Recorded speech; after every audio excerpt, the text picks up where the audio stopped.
त्याच अंड्याच्या भाज्या खाऊन नवरोबाला अगदी वैताग आला होता. ते म्हणाले, "अगं, आज अंड्यापासून काहीतरी नवीन भाजी बनव." म्हटलं, "ठीक आहे."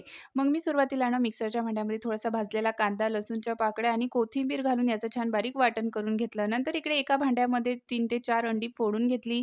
त्यामध्ये थोडंसं चवीपुरतं मीठ घातलं आणि ही छान फेटून घेतली. नंतर कढईमध्ये तेल घालून त्यामध्ये फेटलेली अंडी घातली आणि हे व्यवस्थित यामध्ये मिक्स करून घेतलं आणि छान ही शिजवून घेतली. नंतर दुसऱ्या भांड्यामध्ये तेल घालून तयार वाटण घातलं. वाटण छान परतून घेतलं. त्यानंतर भाजीला छान चव यावी यासाठी इथे मी वापरला माऊली मसाले यांचा स्पेशल काळा मसाला आणि गरम मसाला. उत्तम दर्जाचे खडे मसाले आणि मिरच्यांचा वापर करून बनवलेले हे मसाले आहे. कुठल्याही भाजीमध्ये वापरा. व्हेज, नॉन-व्हेज भाजीला छानच चव येते.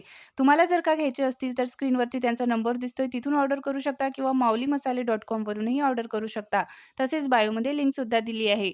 मसाले परतून झाल्यावर त्यामध्ये थोडीशी हळद, लाल तिखट घातलं, टोमॅटो प्युरी घातली, गरजेनुसार पाणी घातलं आणि शिजवलेली अंडी घातली. तर मस्त चमचमीत अशी अंडा भुर्जी करी बनून तयार आहे.